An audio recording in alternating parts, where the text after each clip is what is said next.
अस्सलाम वालेकुम दोस्तों। आज एक बार फिर मैं आपको अपने चैनल पर खुशामदीद करता हूँ। मेरे चैनल का नाम है नवाब कियाजी, NAWABKIAZAI।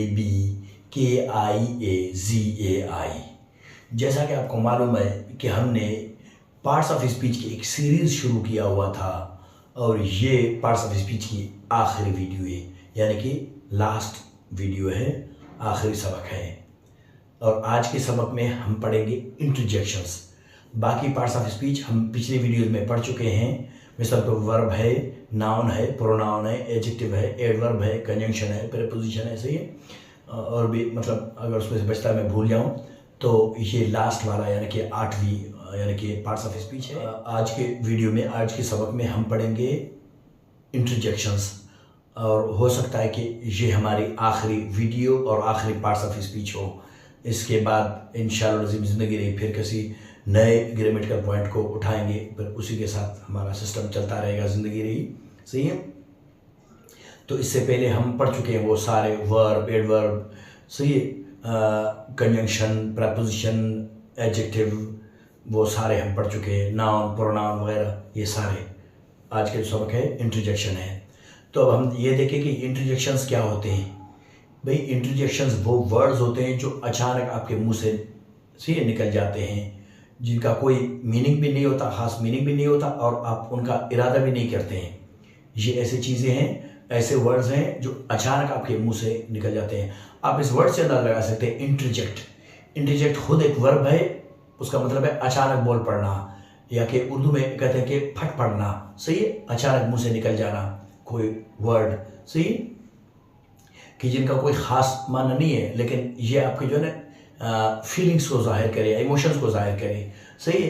तो उस वर्ड से पता चले कि आप खुश हो या नाराज़ हो, सही। लेकिन ये याद रहे बिना नियत किए, इनका आपने नियत नहीं किया हुआ है, ये अचानक आपके मुंह से निकल जाते हैं, इसीलिए इनको इंटरजेक्शन कहा जाता है, सही। तो इंटरजेक्शन इसका नाउन है, इसका वर्ब है इंटरजेक्ट। इंटरजेक्ट माना बीच में बोल पड़ना, अचानक बोल पड़ना, सही। तो इनके बहुत सारे एग्ज़ाम है इंटरजेक्शन के, यानी कि बहुत सारे एग्ज़ाम है, लेकिन हम यहाँ पढ़ेंगे सबसे अहम वाला, वो है कौन सा, प्राइमरी इंटरजेक्शंस, जो सिर्फ और सिर्फ इंटरजेक्शंस होते हैं। वो वर्ड्स होते हैं जिनका मीनिंग नहीं होता, सही है, लेकिन ये भी सारे नहीं है, और भी बहुत सारे हैं, लेकिन बोर्ड पर इतनी जगह थी उतनी मैंने लिखा है यहाँ। बाकी आप हर खुद छानबीन खुद करेंगे। तो ये यहाँ पढ़ेंगे हम प्राइमरी इंटरजेक्शंस। वैसे वो बहुत सारे से कॉग्निटिव इंजेक्शंस है, सेकेंडरी इंजेक्शंस है, ऐसे इमोटिव इंजेक्शंस है और बहुत सारे से। तो वो क्या होते हैं, वो नाउन भी होते हैं, कभी कभी एडजेक्टिव भी होते हैं, सही है। तो इसी तरह, लेकिन हम यहाँ सिर्फ और सिर्फ इंटरजेक्शंस पढ़ेंगे, सही है। वो नाउन प्रोनाउन नहीं, वो तो हम पहले पढ़ चुके हैं, उनको छोड़ो, सही है। यहाँ पढ़ेंगे सिर्फ और सिर्फ प्योर इंटरजेक्शंस, ठीक है। तो अब चलते हैं एग्जाम्पल्स की तरफ। इनका पहला एग्जाम्पल है वाह, वाह, सही, वाह। जब हम अब इसका डेफिनेशन देखें, सही, किस वक्त हम बोलते हैं समथिंग प्लीजेंट, कोई खुशगवार चीज़ हमें बहुत अच्छी लगे, हम बोलते हैं वाह, सही। मतलब समझ लो सरप्राइज जाहिर करने के लिए, हैरत जाहिर करने के लिए, सही है, कि कितनी खूबसूरत है, कितनी अच्छी है फिलहाल चीज़, सही है, तो हम बोलते हैं वाह, सही। अब इसका एग्जाम्पल देखें, वाह you are looking gorgeous in this dress. खैर बोर्ड पर ज़्यादा जगह थे, हमने इन दिस ड्रेस नहीं लगा, ऐसी जुबानी बोल रहा हूँ, वैसे ये ऐसे यू आर लुकिंग गॉर्जियस, वाह यू आर लुकिंग गॉर्जियस, यानी कि आप इस ड्रेस में बहुत खूबसूरत लग रहे हो, आप बहुत खूबसूरत लग रहे हो, वाह, सही। तो इनका एक बात आपको बता दूं, जब आप बहुत ज़्यादा ज़ोर से बोलेंगे तो इनको एक्सक्लेमेटरी मार्क लगेगा। जब कभी एक्सक्लेमेटरी मार्क लगे, एक्सक्लेमेटरी मार्क इस निशान को कहते हैं, सही, जो मतलब उल्टा आई, उल्टा आई, सही। जब कभी आप एक्सक्लेमेटरी मार्क लगाएंगे तो आपका जो सेंटेंस है आगे वो कैपिटल लेटर से शुरू होगा, सही, इस तरह कैपिटल लेटर से। अगर आप इनको थोड़ा सोलो सोलो बोलेंगे तो उनको कामा लगेगा, और कामा लगने के बाद तो आप लोअर केस लेटर से यानी शुरू कर सकते हैं अपना सेंटेंस। ये इनकी निशानी है, सही है। लेकिन याद रहे आपने एक्सक्लेमेटरी मार्क लगाया तो उसके बाद जो है ना आपका सेंटेंस जो है ना वो कैपिटल लेटर से शुरू होगा, सही, ये याद रहे। अब चलते हैं दूसरे एग्जाम्पल की तरफ। दूसरा एग्जाम्पल है उप्स, उप्स, सी। अब इसका डेफिनेशन देखिए, समथिंग अनएक्सपेक्टेड, समथिंग अनएक्सपेक्टेड, सी, यानी कि कोई चीज़, यानी कि जो आप करना नहीं चाहते थे हो गया, या जिसको होना नहीं था वो हो गया। सही।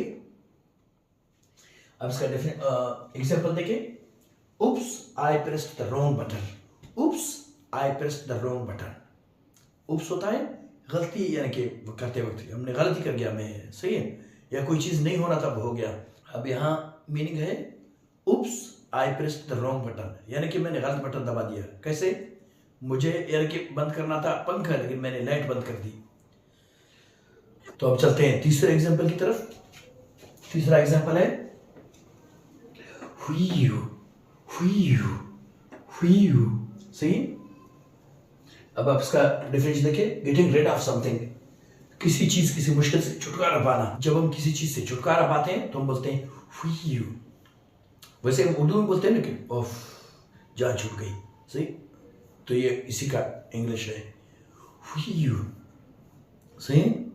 मिसाल के तौर पर हमारे पीछे पुलिस लगी हुई थी, हम भागे भागे भागे भागे भागे, बमुश्किल हम पुलिस से बच गए, पुलिस निकल गई। सही, हम बच गए तो बोलता है हुई।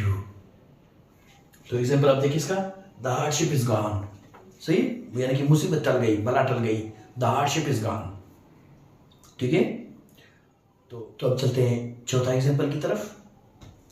चौथा एग्जाम्पल है हाँ हाँ। सही। ये क्वेश्चन मूड। जब किसी ने आपको अचानक कोई बात कर दी, कोई न्यूज़ खबर सुना दी। सही, तो आप कहते हैं हाँ हाँ। सही। तो इनका क्या मतलब है, यानी कि फिर से कहो, आपने क्या कहा? हाँ। ये एग्जाम्पल्स का देखिए। हाँ, say that again. हाँ, say that again what you said. Say that again what you said, यानी कि आपने जो कहा वो फिर से कहो, क्या कहा आपने। ठीक है। हाँ। सही। अब चलते हैं पांचवी एग्जाम्पल की तरफ। पांचवा एग्जाम्पल है आउच आउच आउच। अब इसका डेफिनेशन देखिए। एक्सप्रेसिंग पेन और एंगर। आउच क्या जाहिर करता है कि यानी कि गुस्सा को या दर्द को, सही, चोट को जाहिर करता है। जब आपको चोट लगे या कोई सदमा पहुंचे, सही, या गुस्सा आ जाए, सही, तो आप बोलते हैं आउच। इसका एग्जांपल देखिए। Ouch you stepped on my foot. Ouch you stepped on my foot, यानी कि आपने मेरे पैर कुचल दिए, यानी कि मेरे ये अंगूठी पर आपने पाँव रखा। सही, यानी कि मुझे दर्द हो गया। तो इस तरह के बहुत सारे, सिर्फ ये नहीं है, हो सकता है आपको सुई चुभ गई, अचानक कपड़ा बुनते बुनते आपको सुई चुभ गई, मतलब आउच। या सब्जी काटते काटते आपको जो है ना चाकू ने काट लिया, बोलता है आउच। सही। तो इसी तरह के बहुत सारे, जब आपको दर्द पहुंचे, सही, तो आपके मुंह से आउच निकल जाती है। सही। अब चलते हैं छठे एग्जाम्पल की तरफ। छठा एग्जाम्पल है alas alas.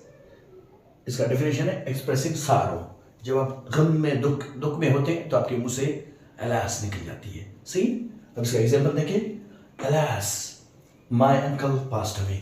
Alas, my uncle passed away. सही, यानी कि है यानी कि मेरा चाचा गुजर गया या मामा गुजर गया, जो भी हो। सही। तो अब चलते हैं सातवीं एग्जाम्पल की तरफ। सातवां एग्जाम्पल है ब्रावो ब्रावो। सही। अब इसका डेफिनेशन देखिए। Expressing approval. सही।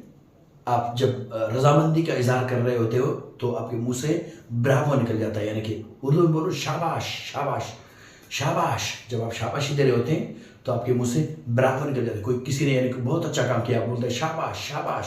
सही, ब्रावो। सही। देखिए यहाँ एग्जाम्पल देखिए इसका। Bravo you hit a good shot, यानी कि जब क्रिकेट खेल रहे होते हैं आपके दोस्त, तो आपका कोई दोस्त यानी कि अच्छा स्कोर करता है, या कोई यानी कि सिक्स मारता है, बोलता है Bravo you hit a good shot, आपने बहुत यानी कि अच्छी शॉट खेली। सही है। या कि अगर कोई यानी कि फुटबॉल गेम चल रही है तो जो है ना आपके दोस्त ने एक गोल कर दिया, तो बोलते हैं Bravo you scored a goal, Bravo शाबाश आपने गोल कर दी। ठीक है। तो ये हो गया इनका। अब चलते हैं आठवीं एग्जाम्पल की तरफ। आठवां एग्जाम्पल है ये। सही। अच्छा, ये हम उस वक्त बोलते हैं जब हम बहुत ज्यादा यानी कि खुशी, जब हम पुरजोश होते तो बोलते हैं ये। सही।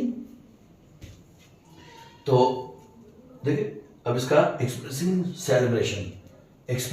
सेलिब्रेशन, जब हम चिल्ला चिल्ला के किसी चीज की खुशी मना रहे होते हैं तो वो है ये। सी, ये याद रहे।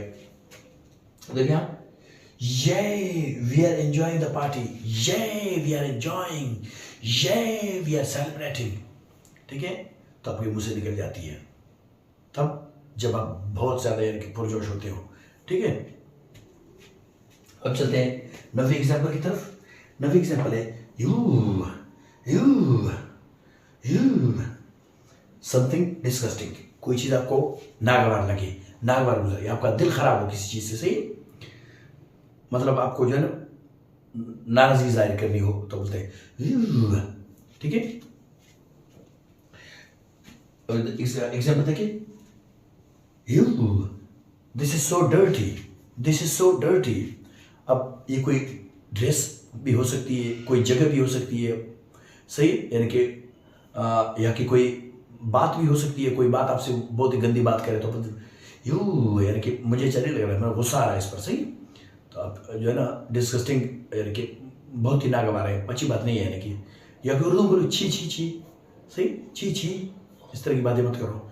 ठीक है, या ये मुझे अच्छा नहीं लगा, सही है, तब आप बोलते हैं यू। अब चलते हैं 10वीं एग्जाम्पल की तरफ। 10वां एग्जाम्पल है ओ डेयर। अच्छा, इसका डेफिनेशन है फीलिंग सॉरी। जब आपको अफसोस है, कोई बंदा यानी कि कोई शख्स आपसे अपने यानी कि दुख बयान कर रहा होता है तो आप बोलते हैं ओ डेयर, सही। किसी को यानी कि बहुत मुश्किलें झेली है किसी ने, तो जब वो दुख को बयान कर रहा होता है तो आप बोलते हैं ओ डेयर, सही। अब इसका डेफिनेशन देखिए, फीलिंग सॉरी। अब इसका देखिए एग्जाम्पल देखिए, oh dear that was very wrong to you, oh dear that was very wrong to you, सही, यानी कि आपके साथ तो बहुत बुरा हुआ, बहुत जुल्म हुआ आपके साथ। ठीक है, तो ये रहे आज के इंट्रोडक्शन। लेकिन सिर्फ ये नहीं, इंट्रोडक्शन और भी बहुत सारे हैं, यहाँ तो जगह नहीं थी, मिसाल के तौर पर और बहुत सारे ऐसे, मिसाल कैन एनीवन हियर मी, किसी के जो है ना तवज्जो चाहने के लिए आप ऐसे बोलते हैं, सही। या कि आप गुस्से से बोलते हैं हे यू, हे, सही। ठीक है, कोई तवज्जो चाहते हैं आप, या कि कोई आपको धक्का देता है, अचानक धक्का लगता है, हे यू पुश्ड मी। तो इस तरह के बहुत सारे हैं, सिर्फ ये नहीं है। या किसी को आप चुप कर रहे होते हैं, ये भी इंटरजेक्शन है। या कि आप किसी को जो है ना तवज्जो चाहते हैं, सही, ये क्या है, ये इंटरजेक्शन है। तो और भी बहुत सारे से हैं, लेकिन फिलहाल बोर्ड पर इतनी जगह थी, मैंने ये लिख लिया, सही है। तो उम्मीद करता हूँ आज का सबक आपको समझ आ गया होगा। जिंदगी रही फिर कभी किसी नए वीडियो में और नए ग्रामेटिकल पॉइंट्स के साथ। तो तब तक के लिए अल्लाह निगहबान। लेकिन ये याद रहे, ये पार्ट्स ऑफ स्पीच की आखिरी वीडियो है, लास्ट वीडियो। अब इसके बाद इंशाल्लाह हम कोई दूसरा टॉपिक उठाएंगे, सही। तो अल्लाह निगहबान।